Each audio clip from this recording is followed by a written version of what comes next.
Congress party అధినేత్రి Sonia Gandhi జన్మదినం సందర్భంగా పెబ్బేరు పట్టణం సుభాష్ చౌరస్తాలో జన్మదిన వేడుకలను ఘనంగా నిర్వహించారు. ఈ కార్యక్రమంలో వనపర్తి ఎమ్మెల్యే తూడి మేఘారెడ్డి పాల్గొని కేకును కట్ చేసి పంచిపెట్టారు. అనంతరం వనపర్తి నియోజకవర్గ ప్రజలు సోనియా గాంధీ పుట్టినరోజు సందర్భంగా జన్మదిన శుభాకాంక్షలు తెలియజేశారు.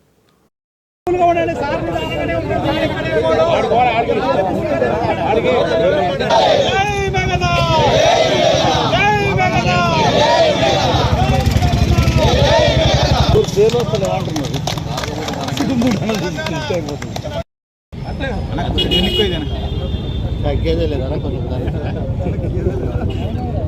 తగ్గేదే లేదు